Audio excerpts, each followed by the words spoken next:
It exists independence on those parts. So if I have a cylinder without the bottom and the handle, I don't know, it'd be some weird ceramic tube, like a giant's napkin ring or something, I don't know.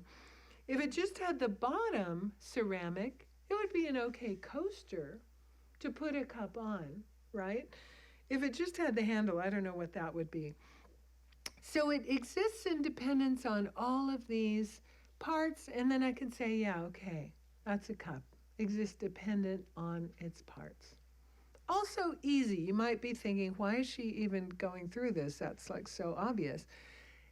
The next one is subtle, right? And this is the key, and this one's subtle. So we're going to go over it a couple of times. This one's tough. We say that the cup also exists in dependence on, and the philosophical language is, conceptual imputation or designation. And this is the way that works. So we say that I have a mind full of concepts, right? I have a concept in my mind of a cup.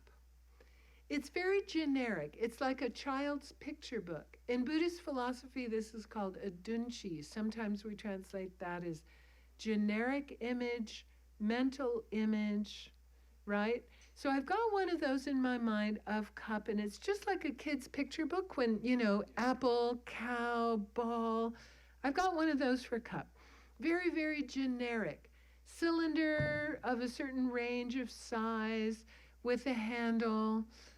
So I perceive with my eye sense consciousness, remember contact, this raw data, colors and shapes. Right? So I walk into the room and I perceive these colors and shapes, and then I match them with my generic images in my mind. It happens instantaneously. It's actually been measured electrically, because that was the only thing that was fast enough to measure this.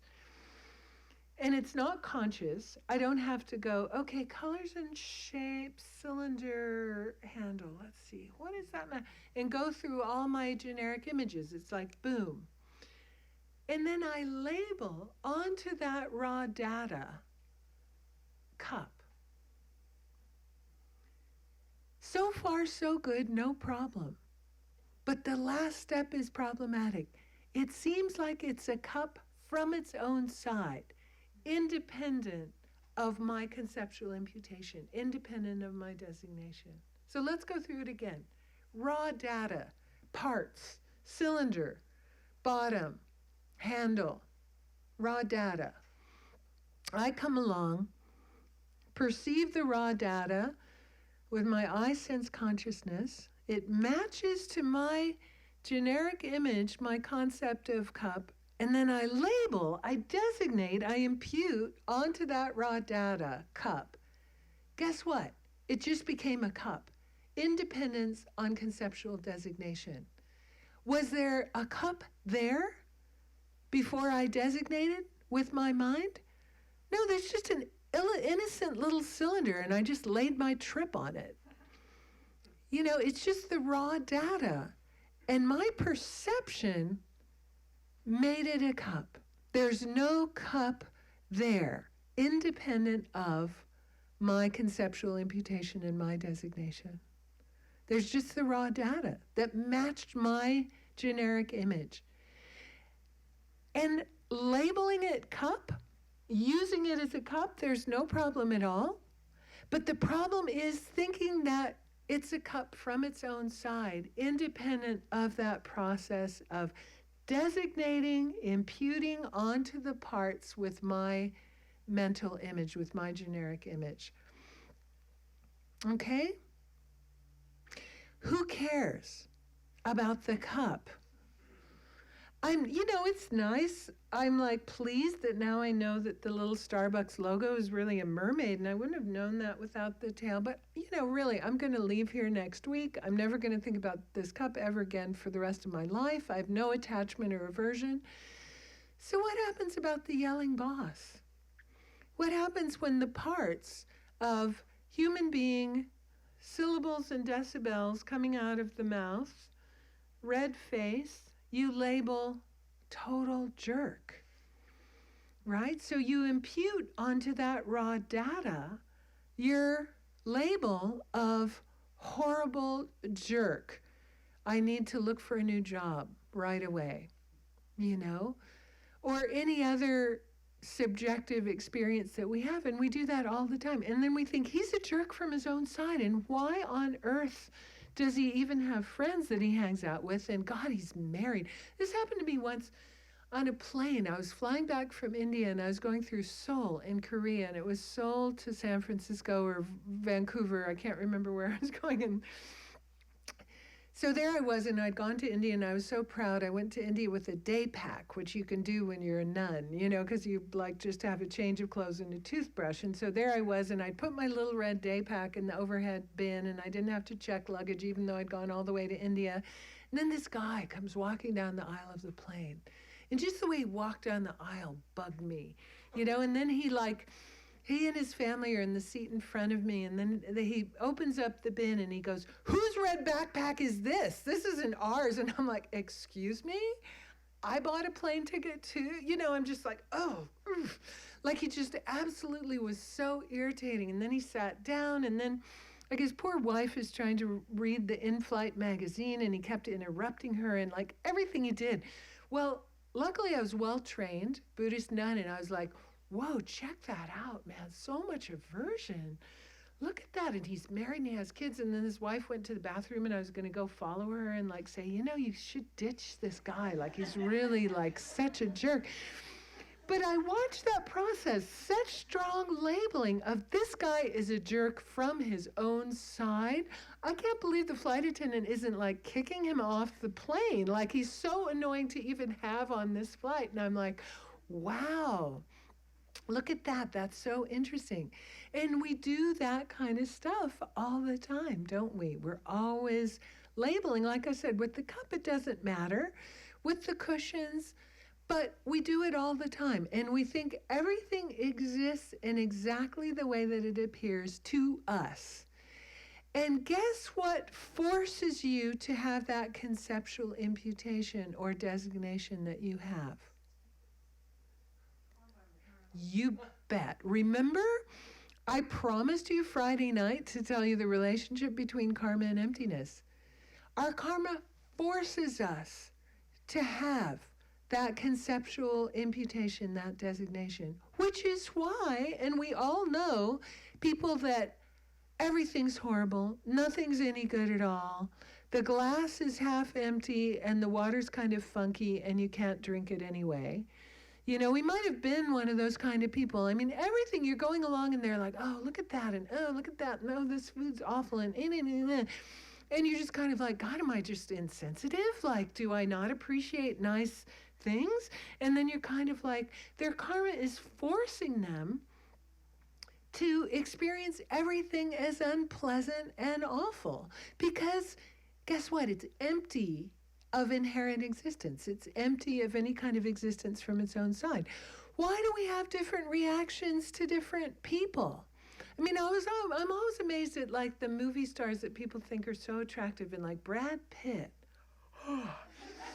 You know, and it's not just because I'm a nun, like at all. I mean, you know, Daniel Day-Lewis, now that's like some serious, you know, why don't we all find the same people attractive? Like even the famous movie stars, I'm just like, what? I just feel a little, Brad Pitt, like what? We don't, because guess what? Our karma forces us to have the experiences that we have, because everything's empty of inherent existence. So you want the Motel 6 and the French fries to be as nice as the Four Seasons Hotel and the 7-course banquet. Work on your karma. Change your karma, and it will be. Your karma will force you to experience those things as pleasant, because everything is empty of inherent existence, right? So yeah, questions, Les. I thought this was societal norms. Yeah. Societal norms that you have this particular kind of conduct. If you go outside those societal norms, then you're Yeah. So how does that work? Yeah. So that perfect. Because if this is true, if things exist as a result of conceptual imputation or designation, then how come we can have any shared reality at all? Right? And how come we can't just decide, oh, anything can be anything. Oh, great. I'll just label myself Buddha. Oh my God, I'll save my knees from all that pain. I'll just decide I'm a Buddha now. No. So we talk about things needing to be a valid basis of imputation. And being a valid basis is dependent on function, consensus, and continuity. So let's talk about that. Okay? So we say, I'll give an example. I was one of the last of the 7.5 billion human beings on the planet to get a cell phone. I still have a flip phone. I will admit this. I mean, I am mocked by my young friends. One of my friends calls me Flip Phone. That's my nickname. And I didn't even get a cell phone until the moment where I was doing a tour of Australia, and I was in the airport in Melbourne, flying to Sydney, and I got in one of those totally cheap airline that, like, in the 25 minutes after I made my reservation, went belly up. So I get to the Melbourne airport and the airline doesn't exist anymore. And I'm like, so I had to buy a Virgin Australia ticket to sit. And I didn't have a cell phone, and could I find a payphone to even call the person who had already left to pick me up at the airport in Sydney, because Sydney and Melbourne are so close to each other. It was a total disaster. So I'm like, okay, I have to break down and get a cell phone. If in that moment in the Melbourne airport, when I'm trying to figure out what to do and having my Starbucks coffee while I'm trying to figure out plan B, could I have said, oh, great, I need a cell phone. So I'm just going to label cell phone. Boop, boop, boop, boop, boop, boop, boop. Hi, my flight was canceled. Actually, my flight wasn't canceled. The airline was canceled. And so I'm going to be on. No, it doesn't work that way, right? So we say we need to designate on the basis of function of what we agree on, right? So most human beings on the planet, except, Paul Ekman's villagers in Papua New Guinea and Inuits in Greenland, many 21st century modern human beings on the planet would agree that this is a cup, because they've decided cylinder of a certain size with a handle with the function of holding liquid that I can drink. That's what we've decided. On the basis of function, we've decided that's a cup. That's what makes it the valid basis of my imputation cup, and not cell phone, because that has the function of holding liquid to drink, and we've decided by consensus. Now, the Inuit in Greenland, if they encountered this, I'm not sure what they drink out of, maybe seal bladders or something, preserved, I don't know. But this could function as something completely different. Who's right? Everybody and nobody. It's just what we've imputed on the basis of the function and on the basis of the consensus. So I talk sometimes about concentric circles of shared karmic experience. The liquid in this merely imputed cup, it's just liquid. All human beings on the planet, I think I'm safe in saying this, would perceive this liquid as water that's nice to drink when you're thirsty. That's probably a consensus that's shared by all the 7.5 billion human beings. Now, how many human beings perceive this is a cup that you can drink the liquid out of? Maybe a smaller subset of those human beings have that shared consensual, shared karmic reality. Now, how many human beings would walk into this room and perceive it as Tibetan Buddhist Gompa? Same colors and shapes. Many human beings, maybe a bigger subset of shared consensual karmic shared reality, would perceive it as some religious room. And then maybe a smaller subset, Buddhist, because like that looks like a Buddha's. And then Tibetan Buddhist. And then Padmasambhava, right? So that's how we can have the same language. Now, there's maybe 23 people in this room right now. How many different realities are happening? 23 completely unique realities, even though there's certain aspects that we can agree on because we have a shared karma, and then everybody has their own individual karma. Half of you are like, oh my God, when's 3 o'clock? I have no idea what she's saying. A couple of you are like, oh my God, this is the key to the universe. You know, some of you are like, you know, when's the puja? And I've got, somebody else is like, wow, I ate too much lunch. I can barely even, so there's 23 completely unique experiences, but certain concentric circles of shared reality. But there's not one iota of how we're perceiving anything that exists from its own side, independent of all of these factors, but most importantly, conceptual imputation or designation. Okay, but we can say, and you had a question the other night about like conventional and ultimate reality when we're talking about emotions, and you said, well, don't things exist conventionally? That's what conventional existence means, is, yeah, we can validly, I don't have to specify to Annette, oh, in the merely labeled cylinder with the bottom and the opening that I'm like merely labeling cup, could you please put the merely labeled water that all human beings agree? Could you put water in my cup? That works. That functions. We all agree. That's how it exists. It just doesn't exist inherently as the cup full of water. Okay? So, this takes a lot of getting used to. It's not hard to understand. I think you're all like kind of like understanding-ish what I'm talking about, right? But actually getting to the point where it's a deep perspective, right, that comes up especially when the objects of attachment and aversion are there.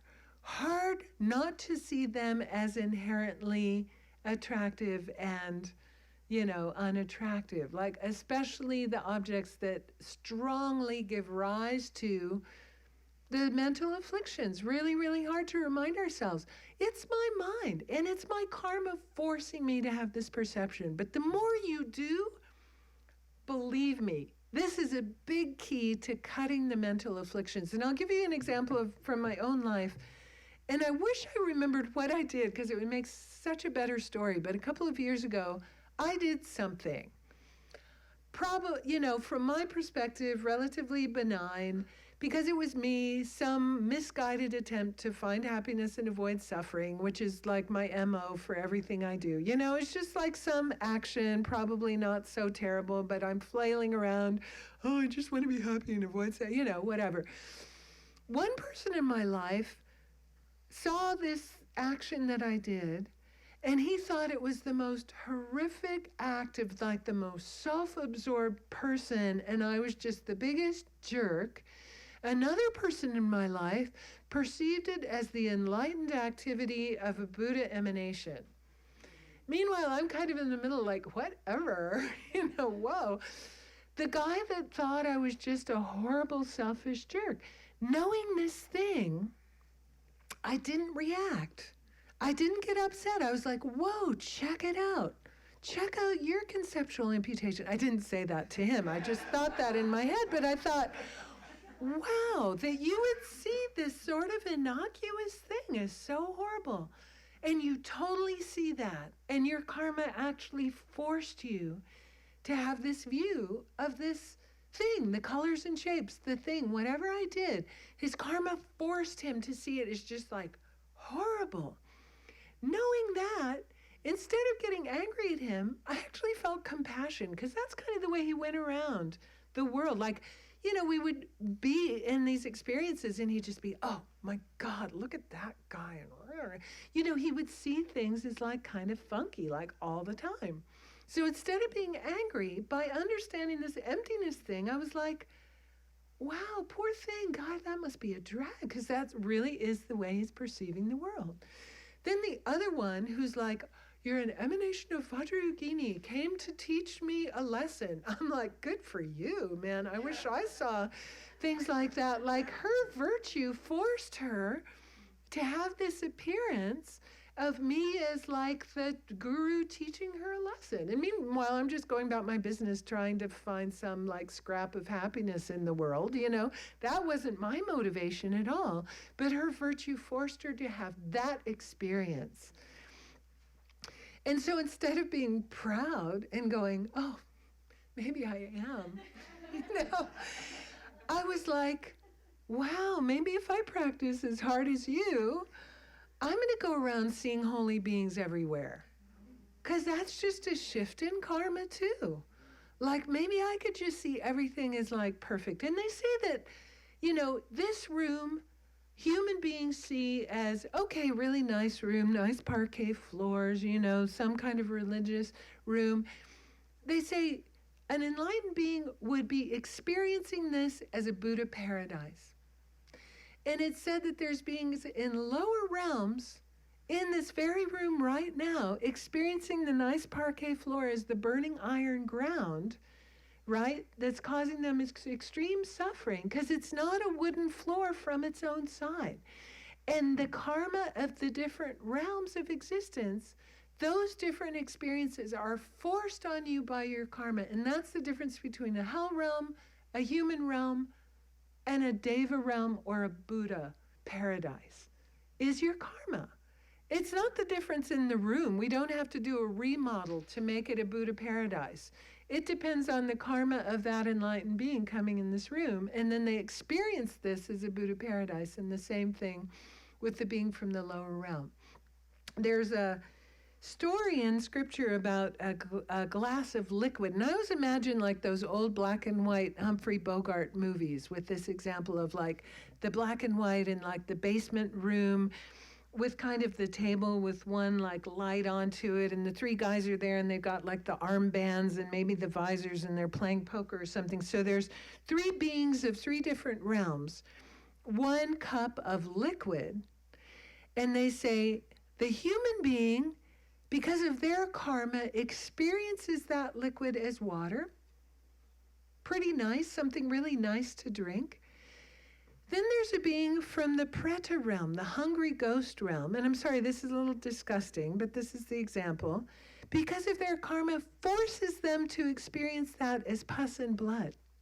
Same liquid, because it's not water from its own side. And then there's a Deva realm being that experiences that same liquid as ambrosia of the gods, Amrita.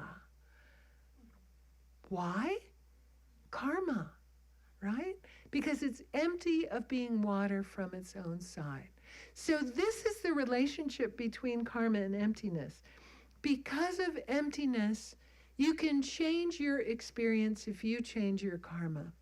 Sometimes people have a wrong view of emptiness that means, oh, nothing's really anything, so I can do whatever I want, right? There is no set, nothing really exists, nothing's really anything. I heard a story of the Buddhist teacher Joanna Macy. It was at a Buddhist conference, this is years and years ago, when they still had keys to the hotels. Now there's just some like slot, you know, you just swipe your thing. I never do it right. And I'm like, I just want to get in my room and I'm trying to swipe. Give me a key. Anyway, back in the olden days when they had a key and everybody's lined up to turn their key in at the end of the Buddhist conference. And the person in front of her, their suitcase dropped and popped open. It was full of hotel towels.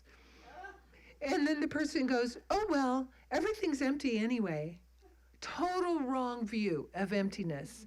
And you've just seen, because of emptiness, your karma matters more than you even thought it did, because it's actually creating your reality. It's creating your experience of reality. So emptiness does not mean, oh, I can do whatever I want and nothing matters because it's empty. I can steal the hotel towels. It says, by stealing the hotel towels, you just created the cause to have an experience of poverty, you know, in the future, because it's created by your karma. So the great Guru Padmasambhava right over here, great Indian master who went to Tibet. And there's this beautiful quote of Padmasambhava. He says, "My view is as vast as the sky, and my actions are as fine as flour." So when you really understand emptiness, it makes you keep your virtue and keep your ethics even more than you ever did before, because you understand it actually creates your perception of your reality, which is forced on you by your karma. Isn't that cool? Right? So this dependence, because of this dependence, especially the subtle level of dependence on conceptual imputation, because things are dependent on that, they're empty of inherent existence. That's the other side of the coin. So those two things always go together, dependent arising and emptiness. Because things are dependent, especially on conceptual imputation, designation, they're empty of inherent existence, right? And then there are these concentric circles of shared karmic experience, but all of those beings in the Preta realm have the concentric circle of shared pus and blood experience of this liquid. And that's what it means to be reborn in that realm. Your karma is forcing you to have that experience, right? So things are what they are conventionally on the basis of function and consensus, which can differ from realm to realm to realm. If there were a dog in this room right now, is there any food? There's water. If there were snacks, some altars have like piles of, would they be perceiving Buddhist statues, offerings, and tankas? Animals have generic images too. I think it's pretty basic. Can I eat it? Is it going to eat me? Can I mate with it? Maybe those are the three generic images that animals, it's mostly that, isn't it? Or is it going to pet me if it's a house pet? But it's sort of like, is it going to eat me? Can I eat it? Or like, hey, baby, come and see my etchings, or whatever the thing is. But they still have that. So a dog in this room would be perceiving this Gampa. We're not right and it's not wrong. We can't say, oh no, it's really a Tanka. Oh, it's really a Buddha. No, it's just because we're have that mental image that we can label that brocade, medicine Buddha, that's all. Doesn't mean the dog is wrong, Lama Zopa has these stories, and he says he always, the Tibetan monasteries, they often have these little Lhasa Apso things, and he used to have this breed that was like Pekingese and Lhasa combined or some mixture thing. And he said, I used to hold them up to the tankas and the statues to try and get them an imprint. And then he goes, I don't think they could even really see them. Like, they didn't even pay attention at all. It's not like he would hold the dog up to the tanka and the dog's like, wow, Buddha. They didn't have the karma, right, to have that conceptual imputation. So it's really different. Now, I'm going to say one more thing, and then we're going to open up the floor. This is scary, to questions. We have, and the biggest problem, and we say that ignorance, the biggest ignorance that's really at the root of what gets us into trouble is about the ignorance about the way we exist. Because we have a, very, very heavy misperception about the way that we exist. We think there's some essence or entity or real identity, and we don't have time to go into all of this part. But we think that we exist as some findable essence or entity. And the reason I'm going here, sometimes we think it's here, sometimes we think it's here. Especially kind of educated modern people, we have this thing that the mind is the brain. So often, and I remember when I was a little kid, I did this thing and I thought it was so profound, and it was really just a meditation on the root ignorance that's the basis of samsara. But I would sit there going like, oh, I live in my head and I'm looking out my eyeballs. Even that the eyes are windows of the soul thing. We think somehow that there's some essence of me that exists somehow in here, findable, separate. And Buddhism says, we're as empty of inherent existence as everything else. We're merely labeled by concepts on the parts of the body and mind. So we say we have this ever-changing continuum of the parts of the body, changing moment by moment. Believe me, after menopause, the rate speeds up, changing moment by moment by moment. We've got a mind that's also a continuum of changing moment by moment. So we've got these ever-changing, impermanent, changing moment by moment. On top of that, we slap a label, me. That's how we exist. That's the mere I, is that which is merely labeled by mind on the parts of the ever-changing aggregates of body and mind. Guess what? That's how we exist, not like this one, or the Casper the Ghost soul that goes out when you die of your body. The way we exist, by the way.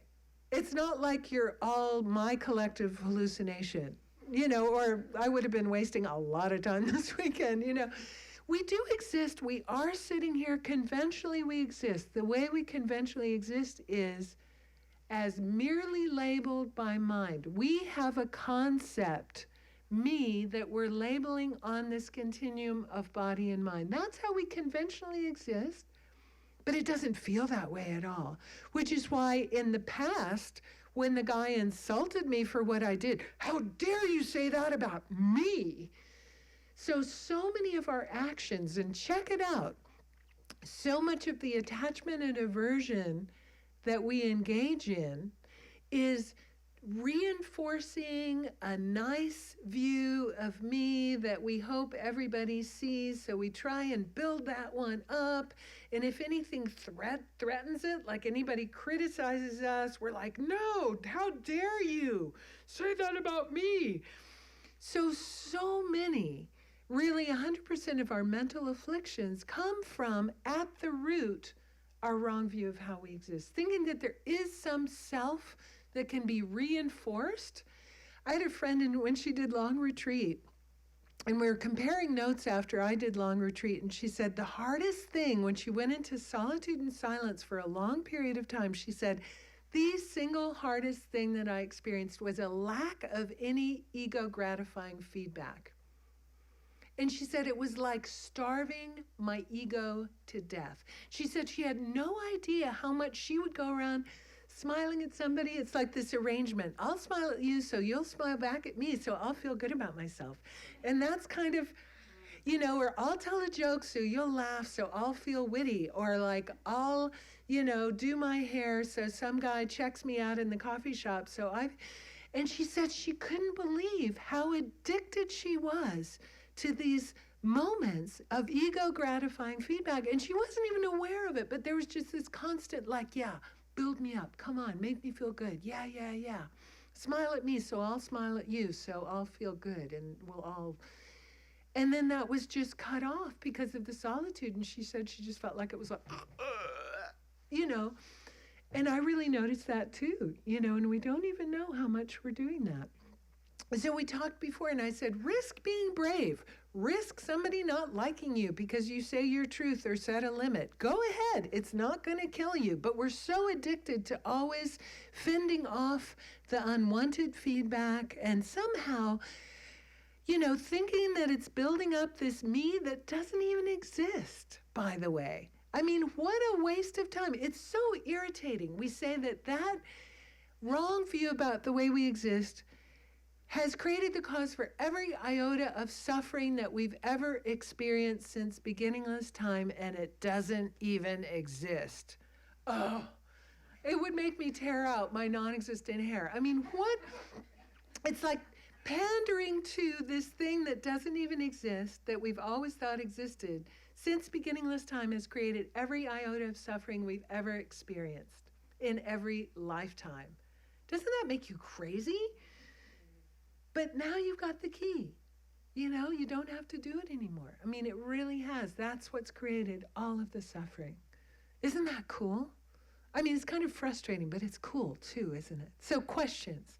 Let's clarify. Yes, Les. Back to your story about the guy on the airplane that irritated. Yeah. Now, I guess the extreme view would be, if somebody took a knife and stabbed somebody in the chest, Yeah. we would agree that this guy who stabbed this other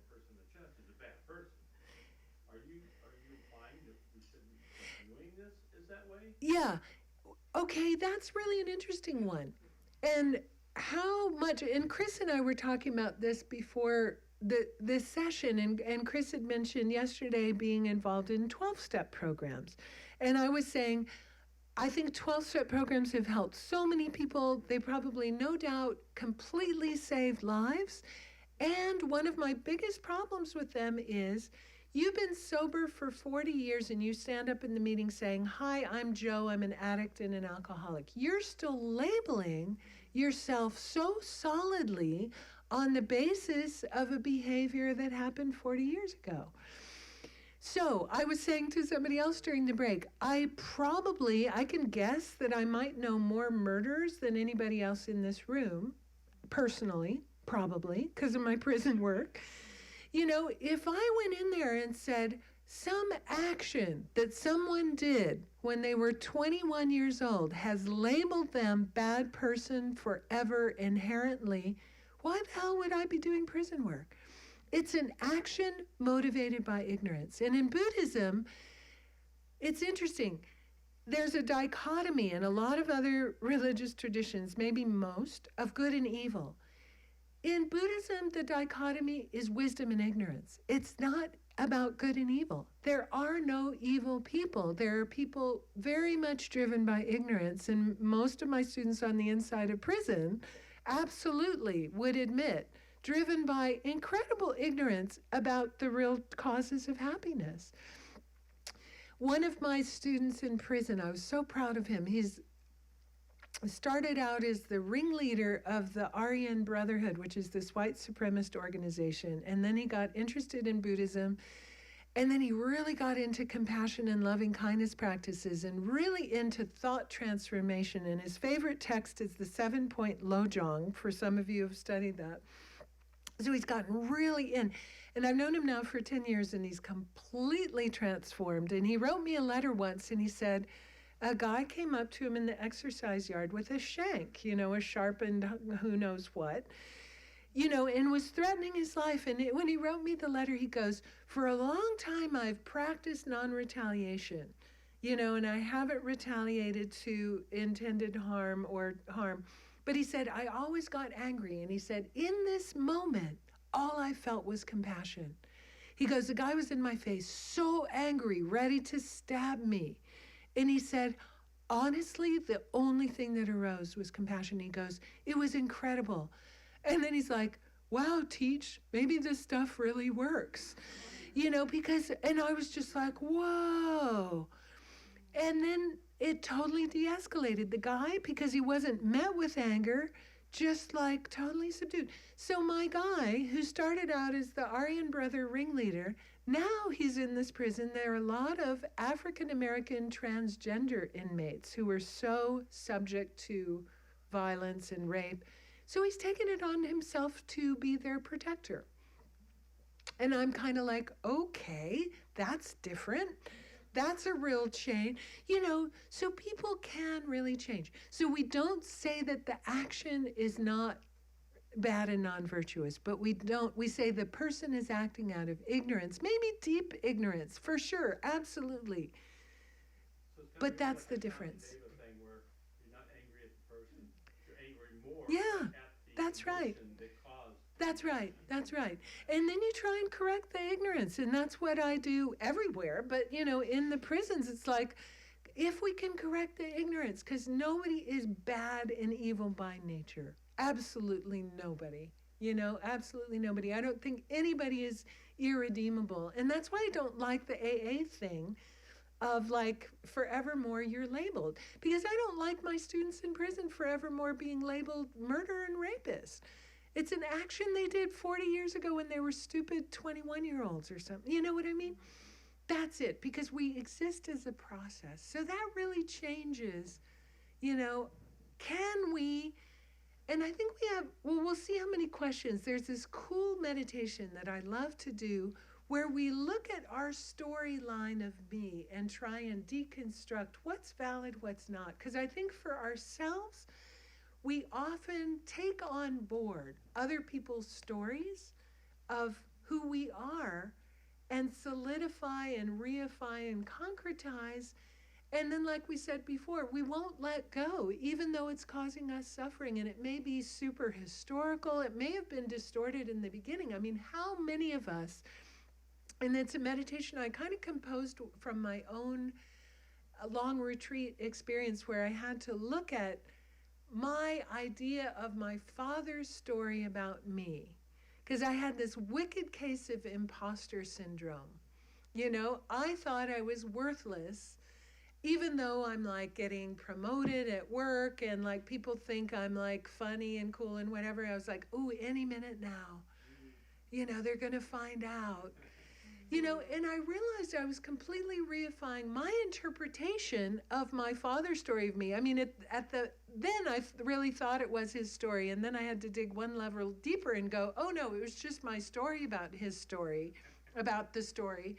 But then really deconstructing to go, what's reality? Because often we create a storyline that limits us so much. We're our own worst enemy with our spiritual progress because we think that we think that we exist in a certain way, and maybe there's a little wiggle room of like maybe we can develop some qualities, but we really are kind of me, you know. And becoming like the Dalai Lama, we can't even imagine. But he got there, Lord Buddha got there, every enlightened being. So limiting ourselves by our own constricted, solid views of who I am, often that we take on from a defining event in our life, or our parents, or what our peers are telling us, all that stuff. So we'll look at that in meditation. Yeah. But karma is the source of the story and the story of the story. Yeah, that's right. But we can use our wisdom. Karma isn't determinism either. Okay. Right? And we can use our wisdom. It's our karma that we're hearing about this. And by the way, like, this is amazing. Actually, this conversation that we're having.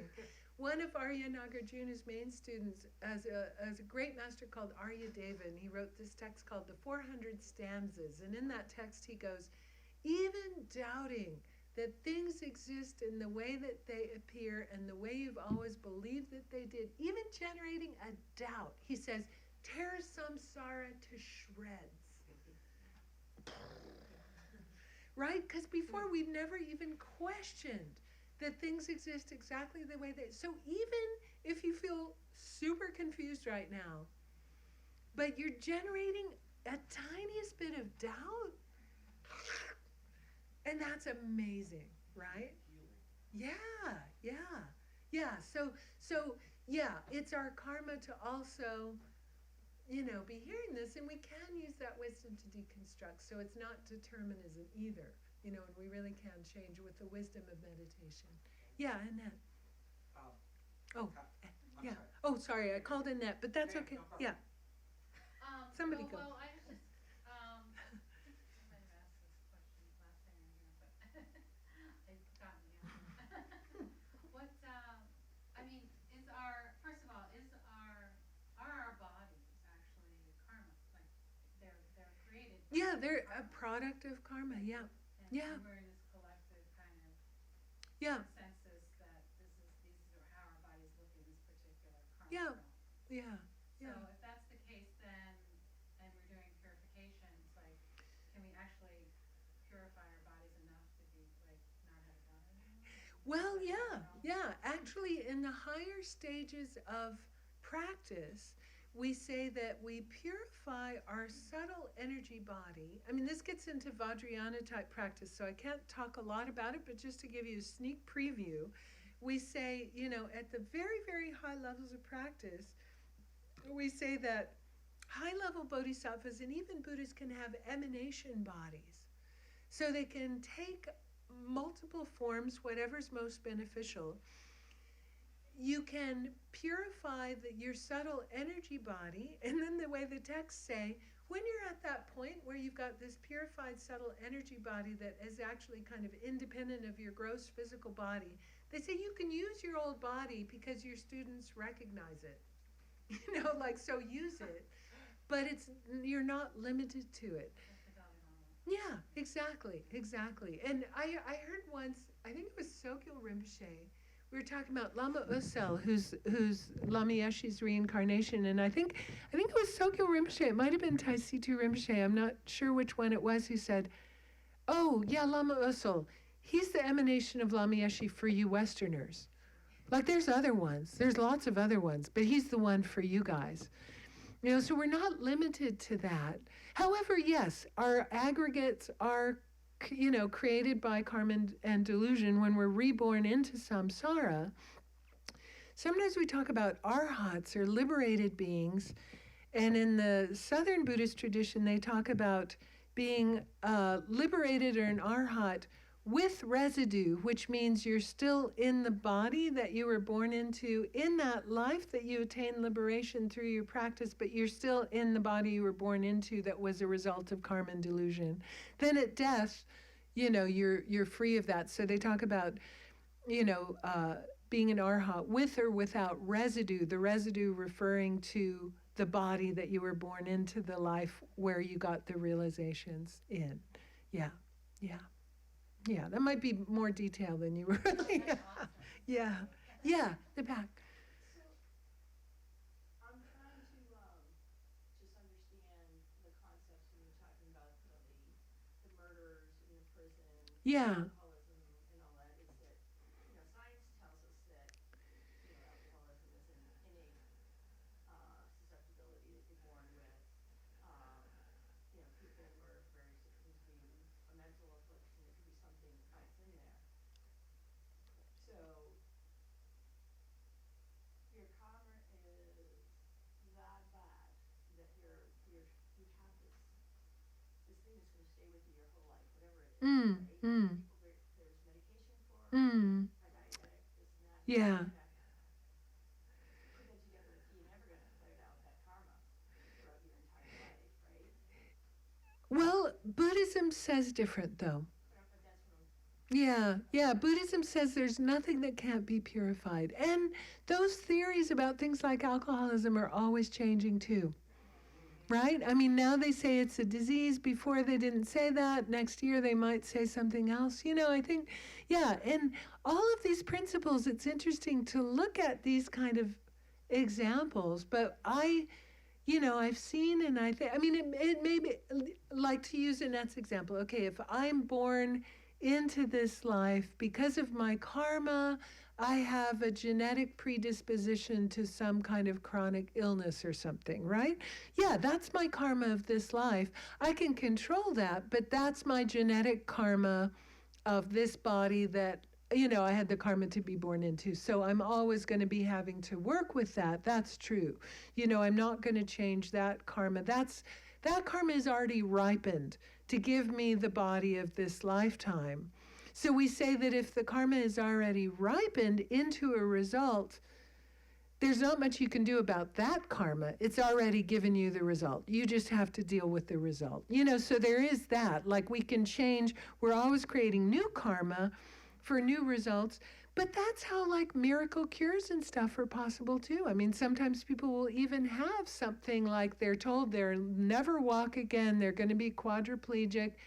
And then like they're walking again, you know, so even stuff like that. So as a former scientist, I think I'm skeptical about science in an educated way, because theories are always changing too, and it's not absolute, you know, so kind of working with both things. Yes, there are things that have already ripened, like this rebirth with this genetics, but within that, you know, there is a lot of room to be changing causes and conditions too. So so Ed, the cup. Independent origination. The Yes. third part. Yeah. Okay. The valley cognition. It makes the cup. Yeah. Midnight comes, the golf is shut down. Yeah. There's nobody here. Yeah. What is that Yeah. permanent phenomenon? Yeah, it's colors and shapes. You know, without a consciousness. Of course, in Buddhism, they say there's always the omniscient mind of a Buddha perceiving everything at all times. So it's always going to be a cup, because even Buddhas use cups to drink out of. His Holiness the Dalai Lama. And by the way, the point of becoming enlightened is not that you're not perceiving anything as anything conventionally and you just kind of have to be spoon-fed, because you can't drink. But yeah, we would say, there's always some consciousness perceiving everything at all times. So you can say to some consciousness that's always conventionally a cup. But what you're talking about, if our consciousness were the only consciousness or in the world but ours, we would say it's colors and shapes until my mind comes along with its mental images and creates cup. We'd still say the cup was in the Gompa overnight. We just use that language. But yeah, it's dependent. What it is dependent on conceptual imputation. Yeah. Did you have a? Yeah. Yeah, and it goes all the way down. It goes all the way down. So I just use that as like the raw data. But yeah, we go down and then you say, well, what's clay? Oh, that's merely imputed on, and you go all the way down to subatomic particles. Even an indivisible subatomic particle maybe can't be divided, but it has sides, and there was some mind saying quark. Some mind came up with the label quark that it's labeling on that thing, so it's still created by mind. So it doesn't matter how many layers you go down. You're never going to find the self-existent level. That's why I wish that these particle physicists and Buddhists would talk more.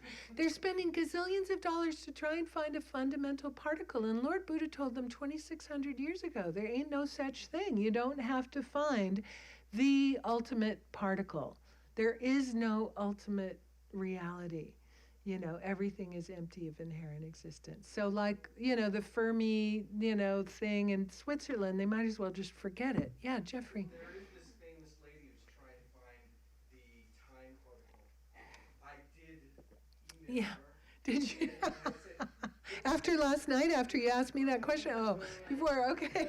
No, right, and she didn't email back. Oh, maybe she would say the same thing that Kirti Senchab Rinpoche. You need a higher level of consciousness, dear, to understand the answer to that question. I've been over twice. Oh, wow, wow. She have publications that you've read? Like, has she published? Yeah. Oh, wow, yeah. Tell her to come talk to me. She might as well just forget it. There is no such thing. It's merely labeled by mind. Yeah. So let's look back at, I think we'll look at the 12 links. We'll take a quick break, and then let's deconstruct the self, shall we? Just kidding. Just for dessert, let's deconstruct the self. Okay.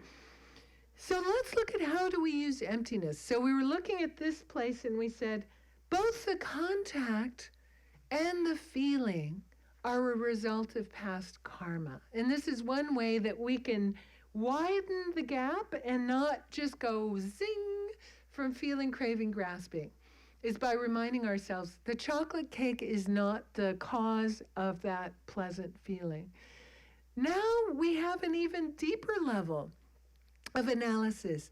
Even that I'm perceiving this colors and shapes as chocolate cake is forced on me by my karma. It doesn't even exist like that at all. It's just my conceptual imputation on that valid basis because I happen to be a human being that's even perceiving things that way. So we're even questioning the appearance. And that even pulls the rug out from under the solid grasping even more. You go, if that person seems attractive to me, it's my mind making up that appearance. My karma is forcing that attractive appearance. Does everybody find that person attractive? No. Some people could care less. Remember my story yesterday about the new boyfriend? And my friends are like, yeah, he's nice. And I'm like, what? You're blind and stupid. What? My karma forced me to have that perception. So reminding yourself, and at one of Lama Yeshe's mantras, apparently, and I love this one, he would say, question appearances. Question appearances. Because remember that dichotomy I talked about? We think things exist exactly the way they appear to us with all of those qualities of being attracted. The attractiveness is inherent in the thing. It's there. Why doesn't everybody see it? It's right there. And now we see my karma is forcing me to have that appearance. It's created by mind. It's not inherent in the object. So contact, with that object we perceive as attractive, it's my karma forcing me to perceive that as attractive. The attractiveness is not inherent in the object. So what, I'm going to do something stupid around it and create the causes for more suffering? I'm going to steal or cheat on my spouse or do something. That should just be so stupid, because your mind's virtue is even creating that pleasant appearance of the object, and your experience of it is pleasant. So the best way to create a universe filled with pleasant objects is keep your vows, and look at your karma and remember what Guru Padmasambhava said. My mind is as vast as space and my actions are as fine as flour, because he knew it was creating his reality. And we can too, and this is a much deeper level even than we did before with the karma. Remembering karma, remember emptiness, to stop the chain reaction between feeling and craving. Okay? Isn't that cool? Okay. And it takes a lot of practice, but now at least you have the ammo, and then you just need to habituate yourself to getting used to that way of looking at things and that way of thinking of things. Thank your karma when you have pleasant experiences. Thank your karma for forcing you to see things as beautiful all the time. You're walking down the path and you see a beautiful flower. Thank you, karma, for forcing that flower to be a beautiful experience for me, because it isn't for everyone. I was thinking this the other day. I was driving back from this prison in California, and it was this amazing sunset, like beautiful, incredible. And there was this field of cows, and they're all, and I'm like, wow, they just don't have the karma at all. I was just like, cows, look. And they couldn't, they didn't. They were just like, they just didn't have the karma. It's like I was a human being with a certain and reminding yourself of that all the time. It's not the cows are stupid and blind. They just don't have the karma. Like cow karma just doesn't get beautiful sunsets. That's what it means to be a cow. So thinking about this with, you can do it all the time, and it's really cool to apply this to every moment of life. And then you really habituate to this. And it really starts to loosen that strong grasping. Believe me, remember my example of the guy who thought I was a jerk and the person who thought I was a saint.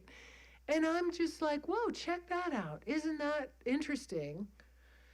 And non-reactive, because I get the emptiness thing. Am I a jerk? Am I a saint? Am I just medium the way I see myself? And then I'm like, wow, what a drag. My karma is just kind of medium. I just see myself as bumbling around. Could get better. Hopefully it will. But reminding yourself of that all the time. And it really helps. So let's take a break for, let's take a break for 10 minutes. Let's just go for it. And then we'll come back and deconstruct the self. Yippee.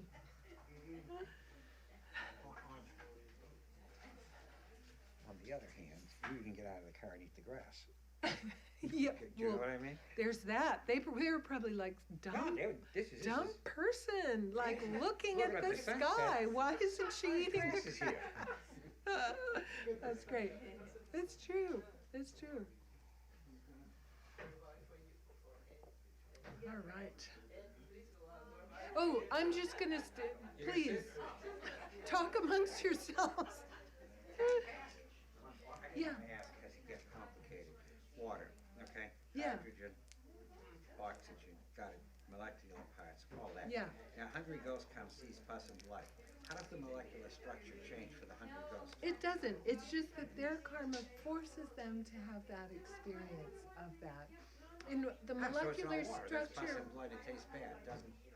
it's I got it. H2O, but we perceive it and experience it as water. They would experience tastes it good. as something funky And it tastes and good horrible. to us. Yes. They see it in That's right. They see it, it would taste like Yeah. pus and blood. It's Well, for horrible. example, perfect Yeah. ordinary example, they say that chocolate is poisonous for dogs. It is. For dogs, that's like strychnine. Great. So same molecular composition, but a dog has a different karma to experience that, not as something delicious, but Okay. as something that's going So to kill them. sure. Same thing. Okay, but they would label it differently. Yeah, And it would taste that's right. differently. Yeah. The way I don't really like chocolate cake. Yeah, yeah, yeah. Okay. And that's a karmic difference. But even for other realms, they would even have a totally different experience of chocolate than we would. Like a dog, yeah. You know, I'm okay, I think. I had to bring this cup in for my demonstration, and I still have a whole cup. Somehow I can't do it with the plastic cup I have. No, I'm good, thank you.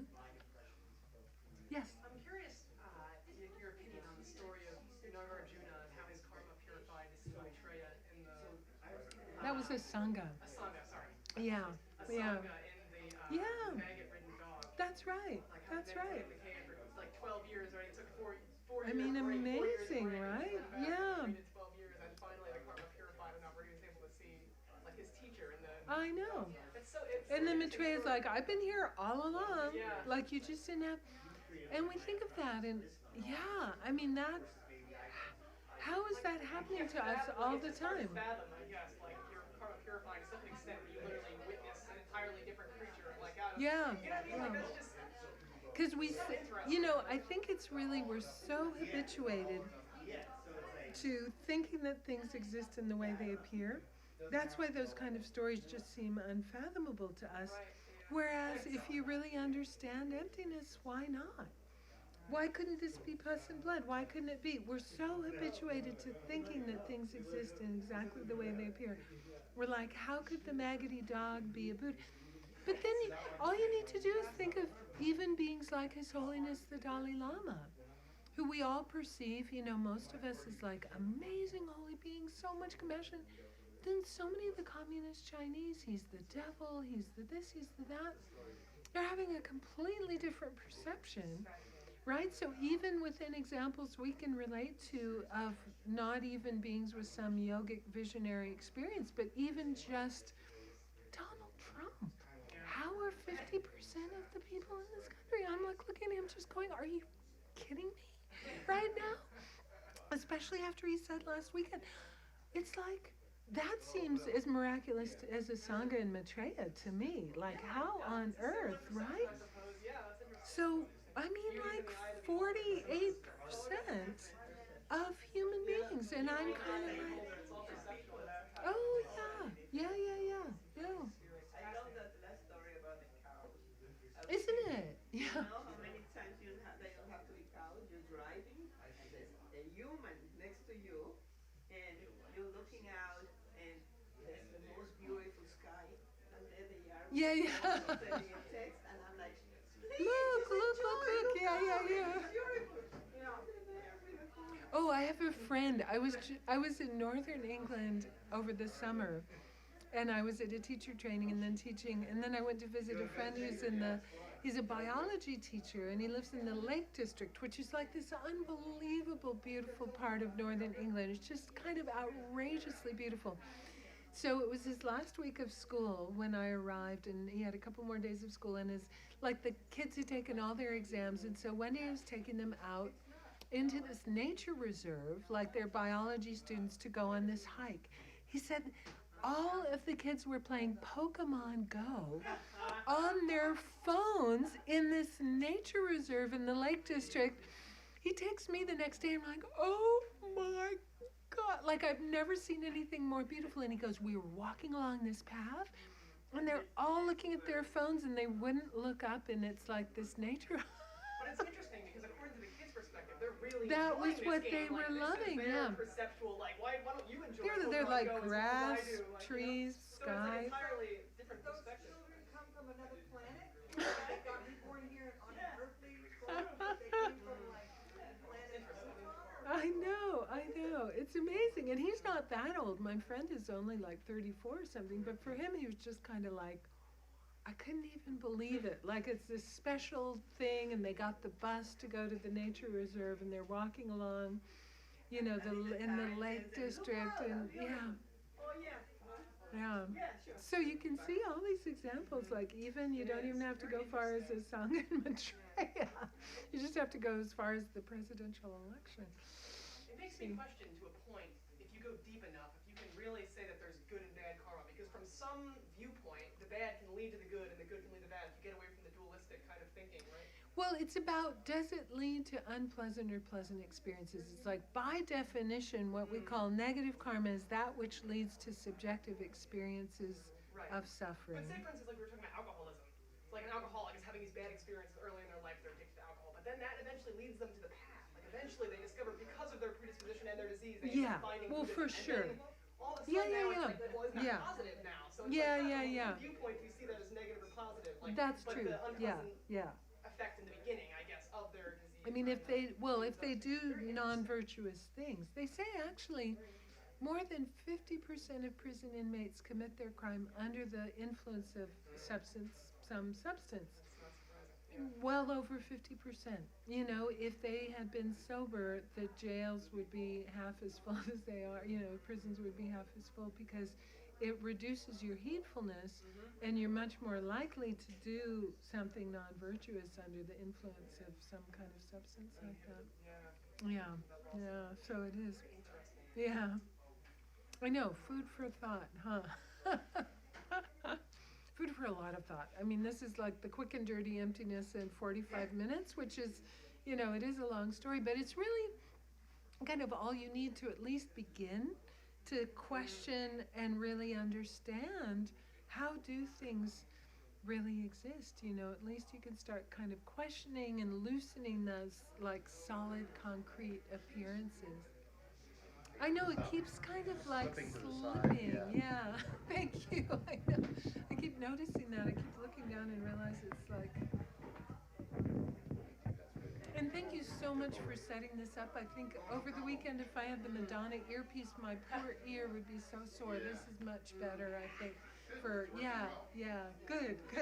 Yeah, I noticed that even when I move around a little bit, it's still really a good mic that's picking up on everything. So thank you for setting that up, Bob. Are there any texts that you recommend that delve further into the issue between karma and emptiness? There's a really good text. Well, there's a great text on the 12 links by His Holiness called The Meaning of Life. Meaning of life. Is that in the back that's here? Or with the additional It might suggested be. readings? Do I have? Yeah, it probably is. The meaning. Yes. Oh, is that one of the... Wait, is that? Do I have? The meaning of life, yeah, it's an introductory. Is it? says up Okay, there, great. introductory. Oh, good, okay. And then this one, Geshe Tashi Sering's Emptiness, I have is all 6 really of his good. volumes. Oh, great. They're fantastic. They're so good. Yeah. I'm glad you said that to people. You recommended that because I would agree. Oh, They're he's very good. so He's a very clear. very wise teacher. Yeah, really, Very really relatable clear. too because he's very young, particularly young, and I think he suits the Western style Yeah, very well. I like yeah. his teachings. No, he's great. He's great. Yeah, so some of these would be good. You know, some of them are just about emptiness. Some are about karma. Some are about both. This is really making me delve like farther into karma, like because I feel like Great. which is interesting Yeah, for me. yeah. Because I never really considered it like so heavy, but but like this is definitely helping Well, me you to kind realize of, that I it's mean, I think essential that component. thing of like the relationship between karma and emptiness and realizing, yeah, our karma actually like creates our reality. Because of emptiness, our karma isn't just about, oh, we're going to be, you know, have bad experiences. It's actually even creating our perceptions of reality. So that's, I'm going to get these people back here. We need to meditate now. Yes. Once one has cut through the ignorance and come to a non-conceptual understanding, that makes the afflictions go away because You're no longer fooled into thinking that thing is the cause of, you know, is attractive from its own side. It still appears attractive to you. They use a metaphor of a magician that knows how they've done the magic the trick. horse, They still have the appearance, but they know how they did it, so they don't believe in the appearance anymore. So there's no more attachment to this is attractive from its own side and the source of happiness, therefore. the It's chocolate like- cake will no longer make me happy. Yeah, or it will, but it'll be your karma. That'll be the condition for it. But it's not attractive from its own side anymore because you've seen that your mind is creating even the appearance of attractiveness or But it's not karma. unattractiveness. Yeah, it's still karma. It's still karma. Still karma. Yeah, even if you've had a direct realization of emptiness. So even though I've now become a bodhisattva, I still have karma Yeah. Mm-hmm. along the next seeing Yeah. meditation. Yeah. Okay. Yeah. Still have karma. Yeah. And that's, well, yeah, maybe we'll talk about that for a second, just the direct realization of emptiness.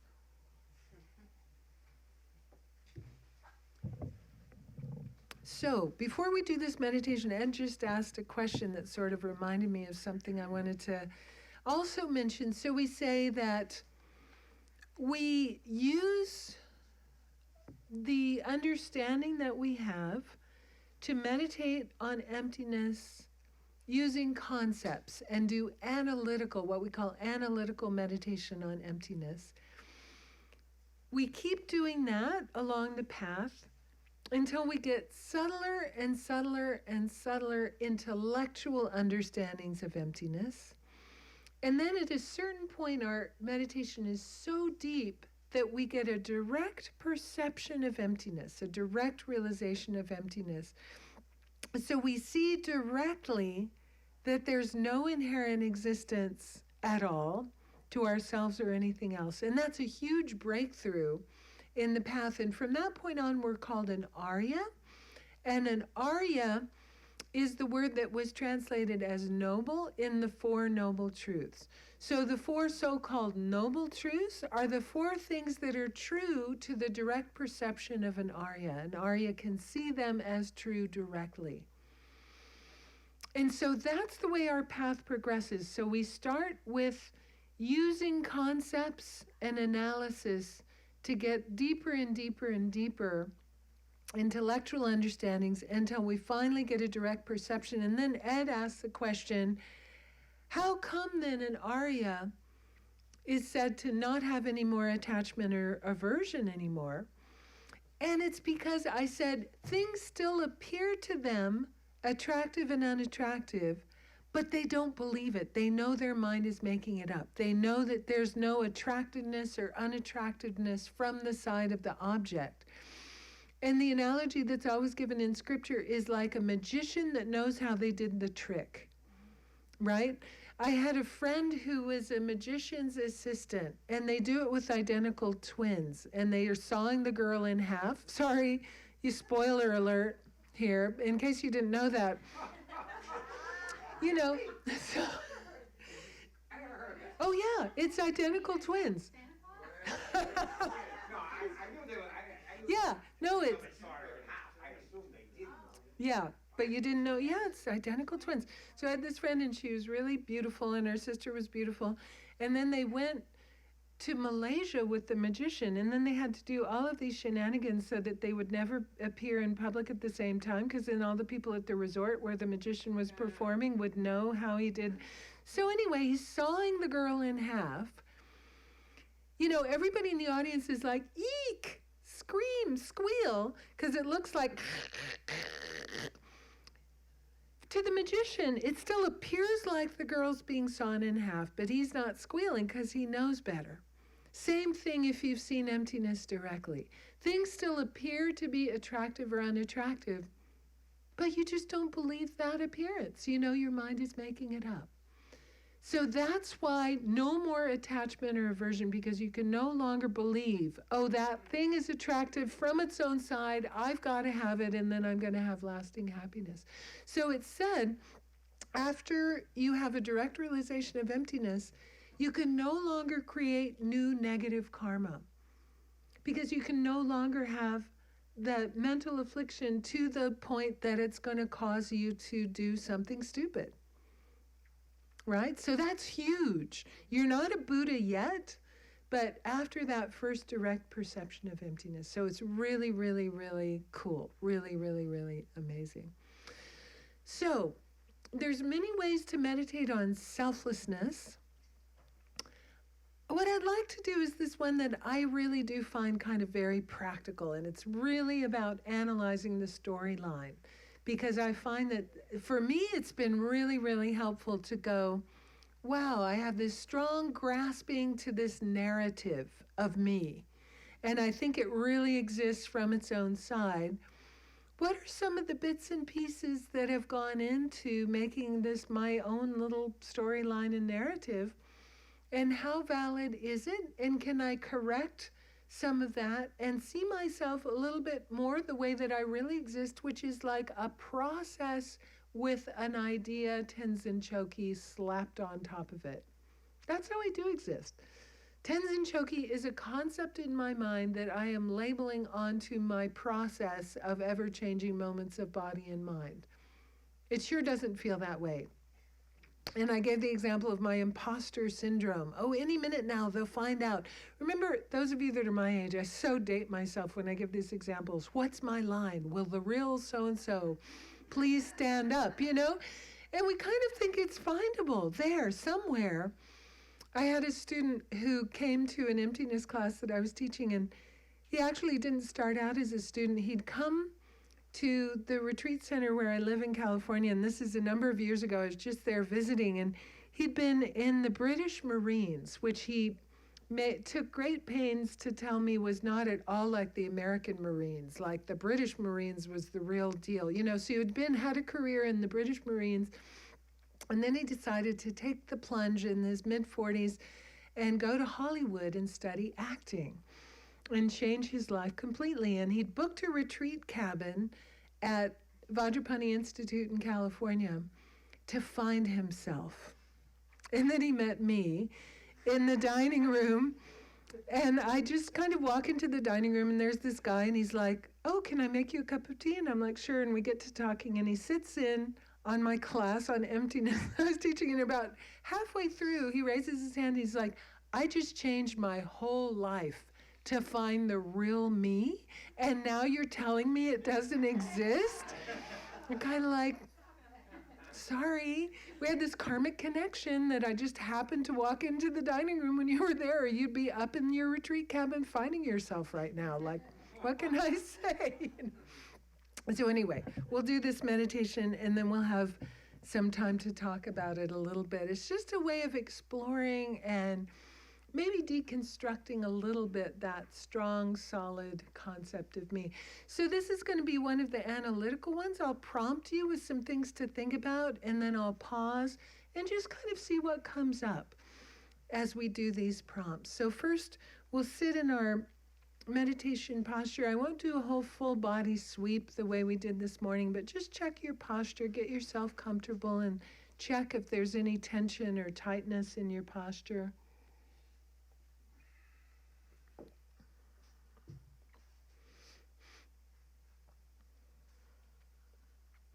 And then after you settle your body, settle your mind by focusing on the breath.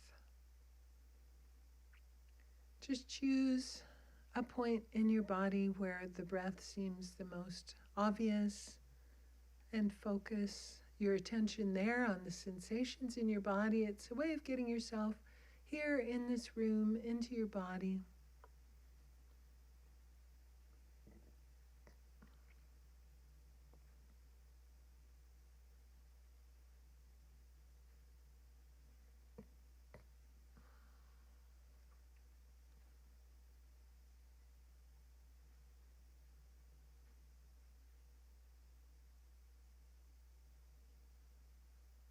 And when your mind gets distracted by a thought or a sound or some other sense input, just gently release the distraction, return your attention to the breath.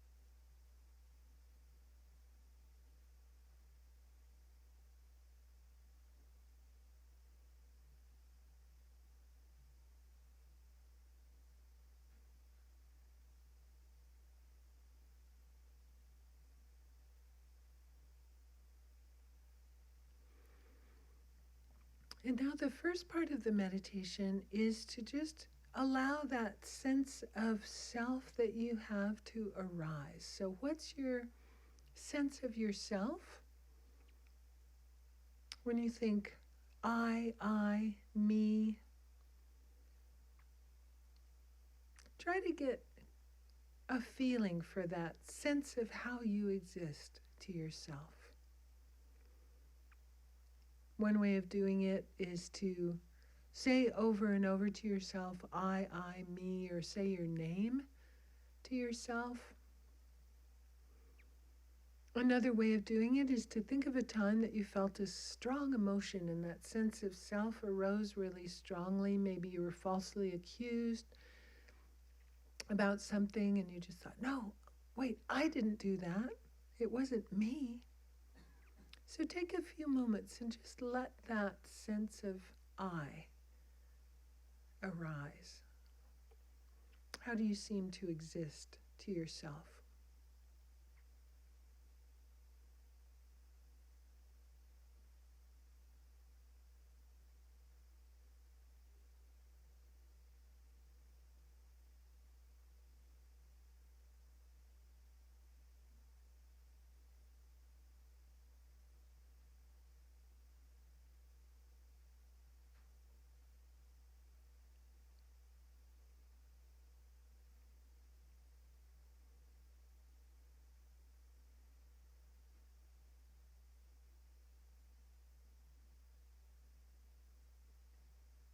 And as that sense of I arises, as your sense of yourself becomes clear, what are some of the characteristics of that sense of self that you have? You think, oh, I'm smart, or I'm funny, or I'm not good at sports, or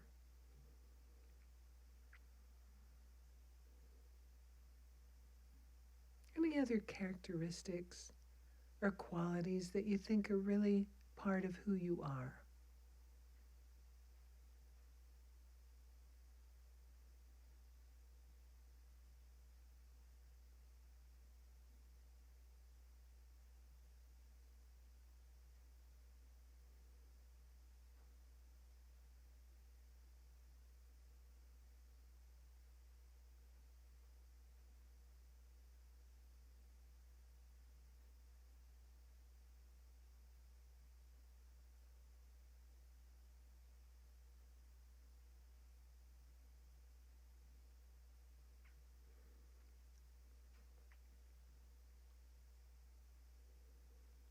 And then let's start to investigate.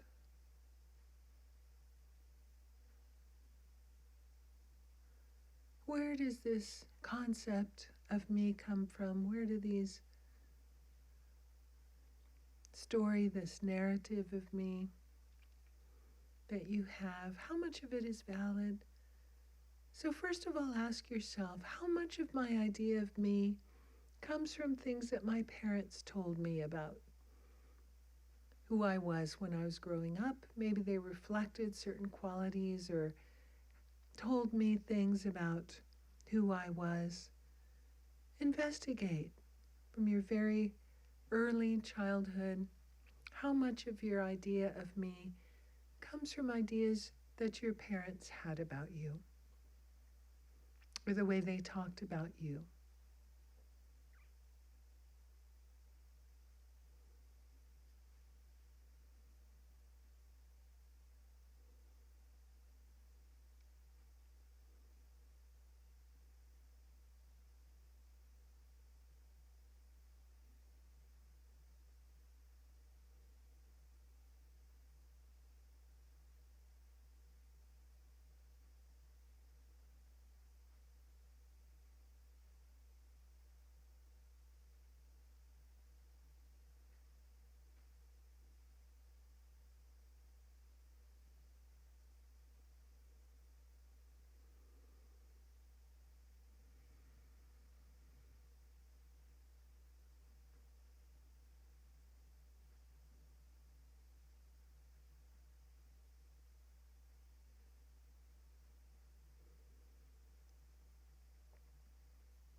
And what about other people that were significant to you earlier in your life? Maybe other relatives, maybe teachers. How much of your idea of yourself came from the way that they treated you, or the things that they said, the feedback that you got from your other relatives and teachers early in your life?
What about other people in your life, maybe later in life, the influence of your friends,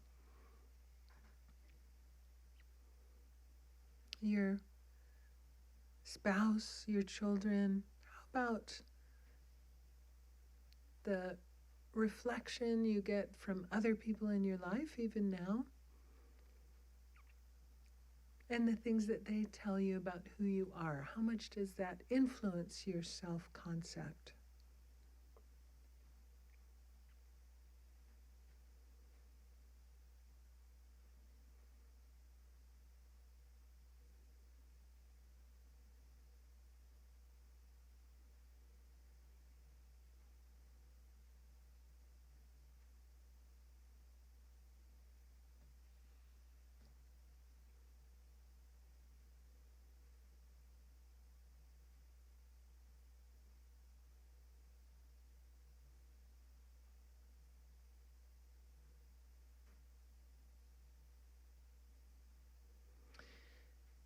And now think, was there some kind of a defining event in your life, maybe a significant event that left a strong imprint in your idea of who you are? Some sort of turning point or defining event.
And now think, is there any aspect of your view of yourself that might be historical?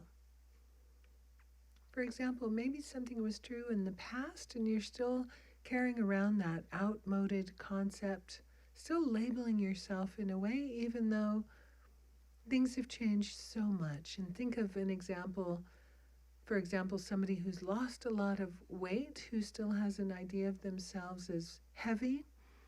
We can be carrying around an outdated view of ourselves, even though the reality has really changed. Is there a way that you're doing something like this in your life?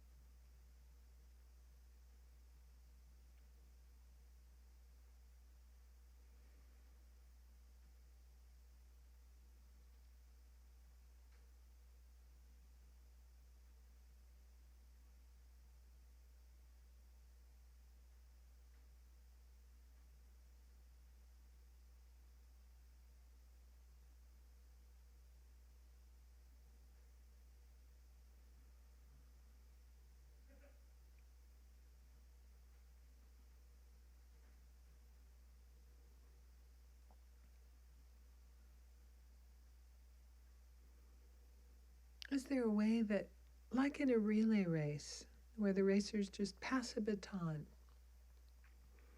are you passing the baton from moment to moment, carrying along an outmoded concept of yourself that may no longer be valid?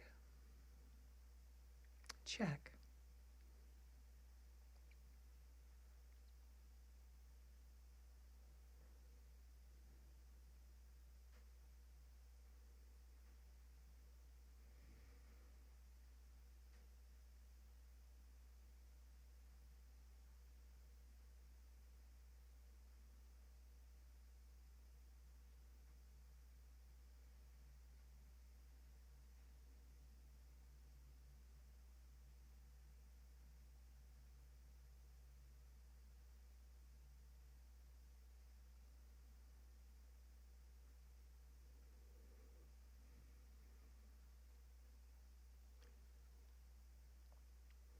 And so Buddhism says that this concrete, solid way of existing with these defined characteristics is not the way that we exist at all.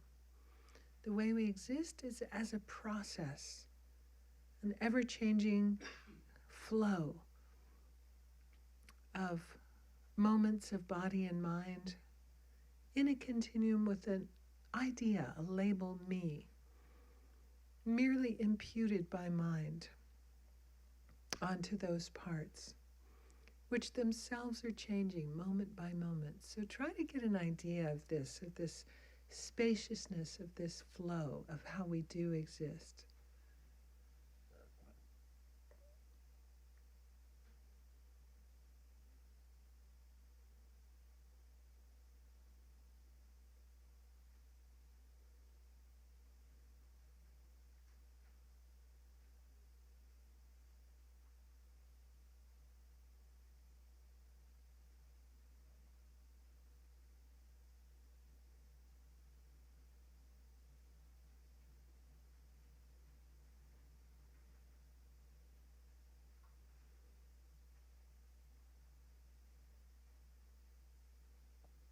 And if this is the way that we do exist, changing moment by moment, every moment arising in dependence on causes and conditions, then what's possible?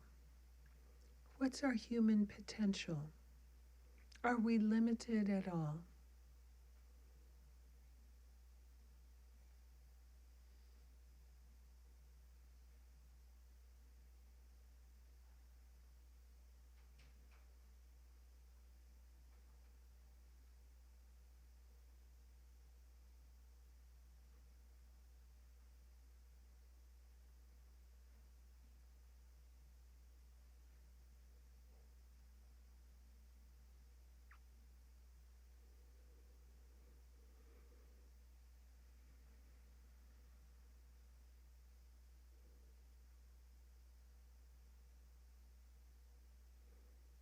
And in conclusion, anytime you feel a sense of limitation, a sense of, oh, I couldn't possibly do that, I couldn't become that, anytime you feel that limitation, try to challenge it with this view of how we really do exist as a process, an ever-changing flow.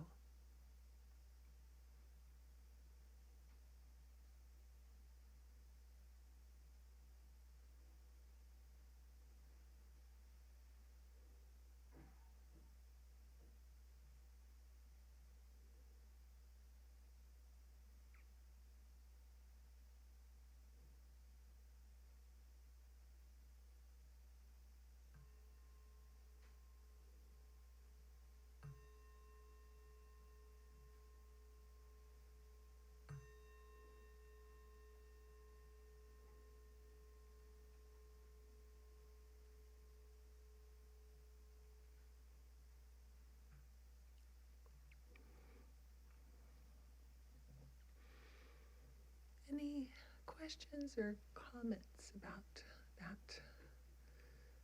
Yeah, Jeffrey. I was fighting. Fighting the dissolution of self? Yeah.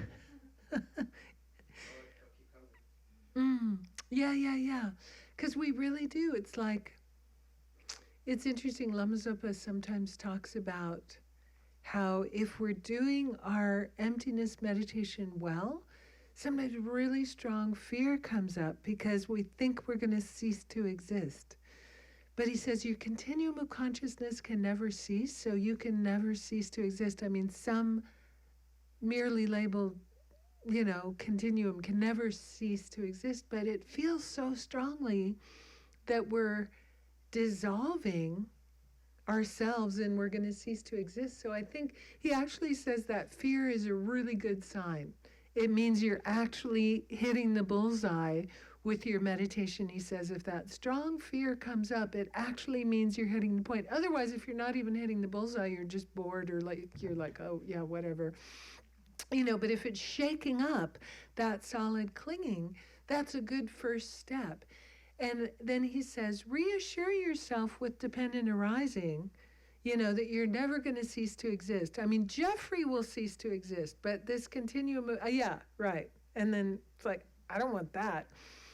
But I think it's like the more I study Buddhism and the more I really open up to the potential of what's possible, if I only just let go of Tenzin Chogkiy that I cling on to so tightly. And then that's where our bodhicitta motivation comes in. If I cling on to Tenzin Chogkiy, she's so limited. Yeah, it's familiar. It's just like an abusing spouse. I'm the way I am now. I know how to do that. But wow, it doesn't have much, potential to benefit beings. And then that's where your bodhicitta motivation really kind of gets you over the hump of that resistance, I think. Slowly. The more you think about it, the more it's like, wow, like I'm just going to do this because it's safe and comfortable. Like, it's so limiting. Yeah, it's safe and comfortable, but like, what's the benefit? Yeah, I know how to do Tenzin Chogkiy, but yeah, it's easy. But slowly, we don't, push so hard that you just kind of freak yourself out and then have resistance. But actually, it's a good sign that it freaked you out a little bit and that you had resistance, because it means you kind of hit the mark.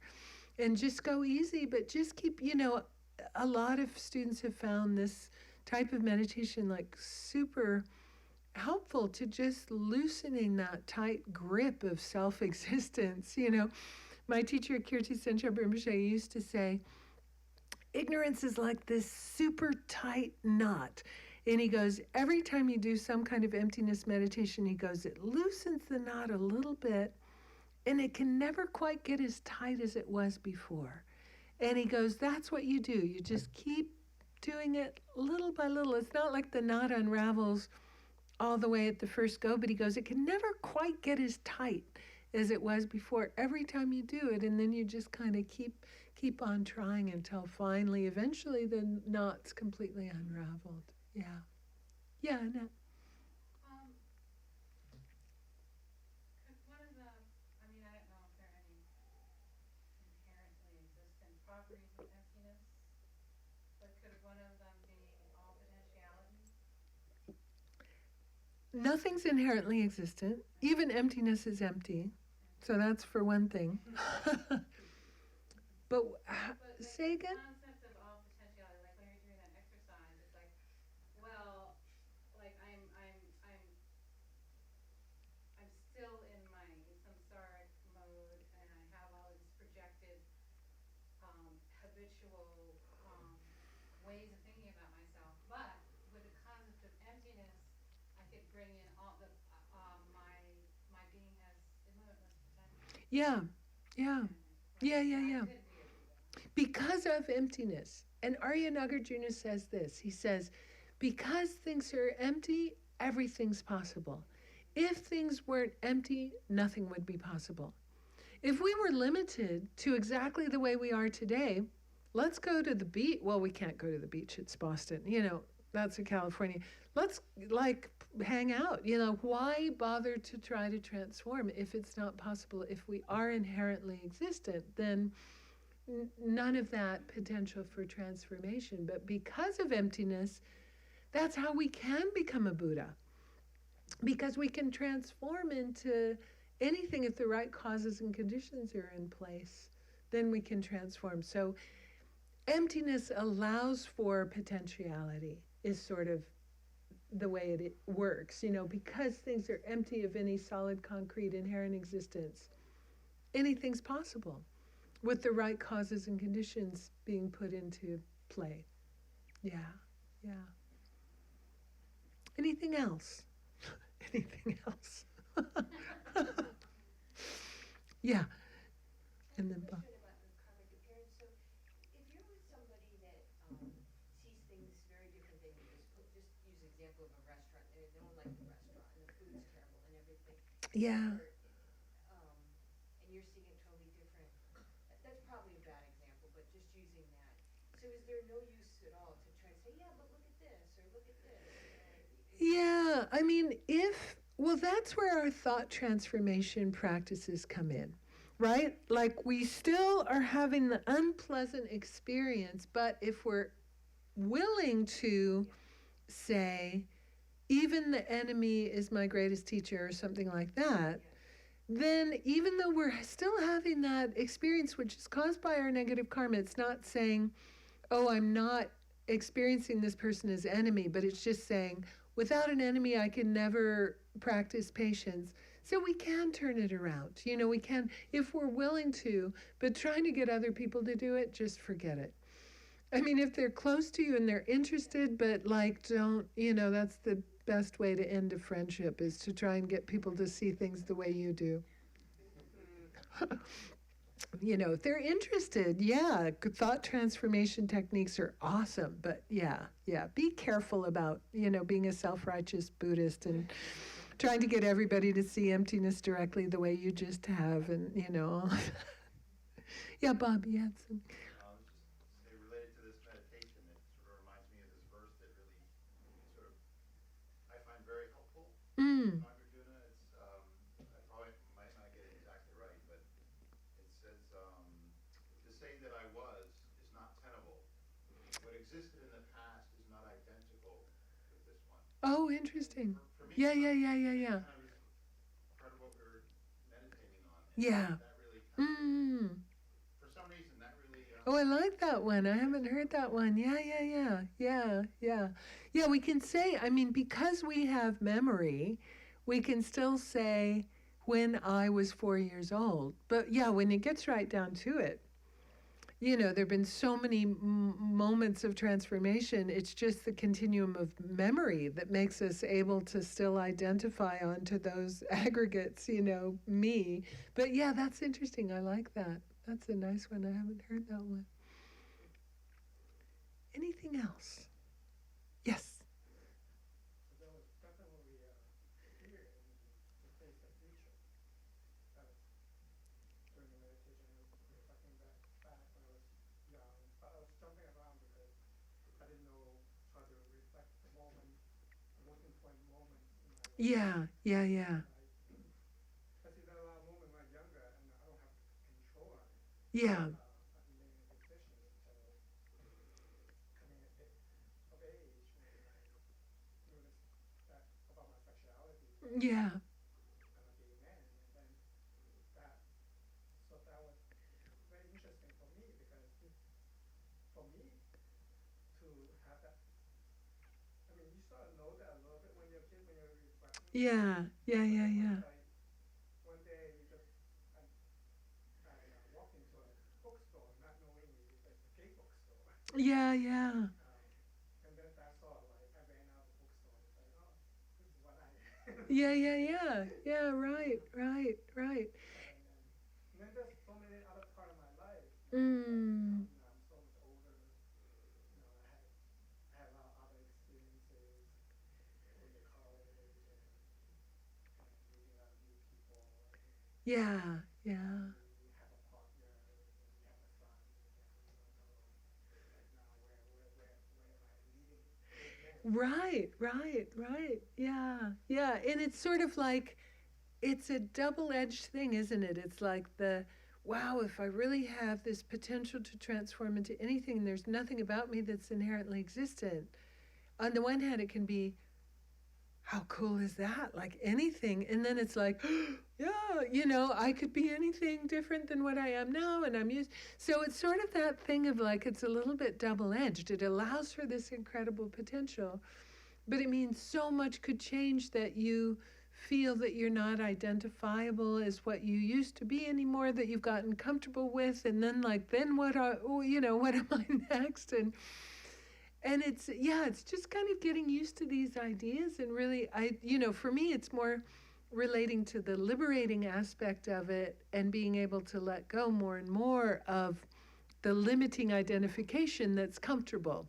But it's a process of getting used to these ideas, and especially if it's the first time you've done a meditation like this, like what happened for you and what happened for Jeffrey, it's a little bit like, whoa, free fall of like, yikes, And like I said, that's a good sign that you're kind of getting it. And then with habituation, you'll be able to relate to the spaciousness of it in a way that is more of a positive experience, and makes you realize that there could be a lot of unfolding coming out of that too. And now I feel at least I have a tool about Yeah. the contact and the feeling. Good. Yes. Before I was like, you feel like I'm 40-some years old, and I'm not a doctor, I'm not a lawyer, so I don't have any skill like that. So I just like, you always feel like, how did I survive life all this time without? Yeah.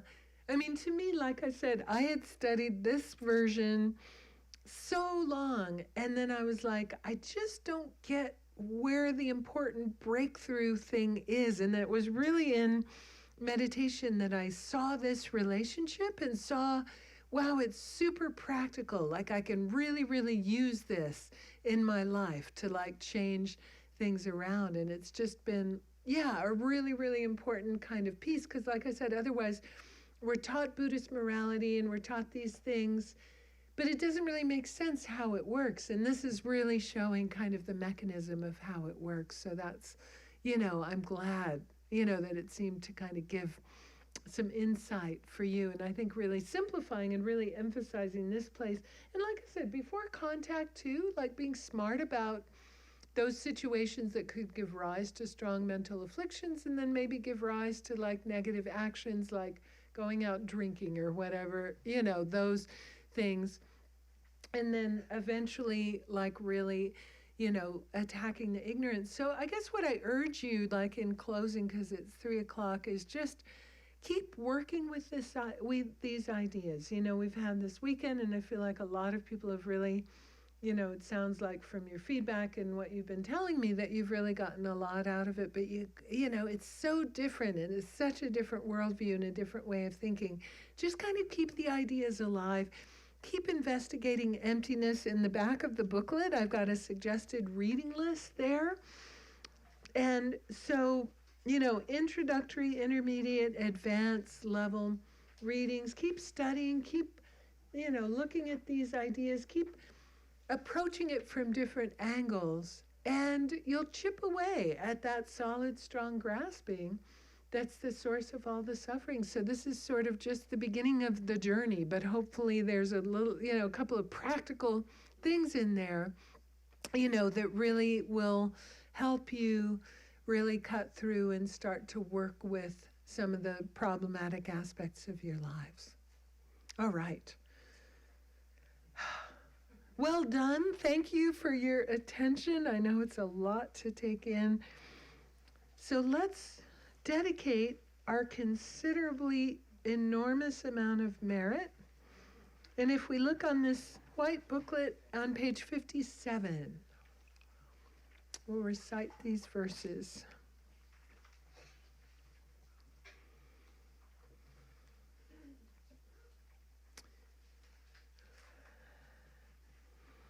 And so first of all, just reflecting on all the things that we've talked about this weekend, looking at all of the details about karma, looking at the 12 links, looking at emptiness and how we can use our understanding of both karma and emptiness to kind of cut through the 12 links. And just think of that quote of Master Aryadeva that I said before. Even just doubting that things exist in the way that they appear tears samsara to shreds. So what we've done today is just completely amazing. It's such a key and really understanding, getting even the first glimmering of the meaning of emptiness is so much virtue. So just reflect on the amazing amount of virtue that we've generated together this weekend. And rejoice in your attention and your energy that you've spent really attending to the teachings all weekend. And rejoice in those virtues as well. And then let's dedicate all of that positive energy towards our spiritual goals. Through this virtue, may I swiftly, having gained Guru Buddha's state, place each and every sentient being without exception in that state. Precious supreme Bodhi mind, may it where unborn arise, and where born never decline, but increase forevermore.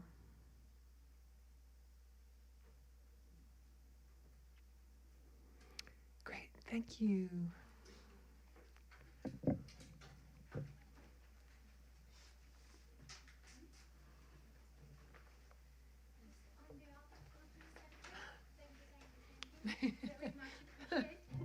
Thank you. Thank you. Thank you. Thank you.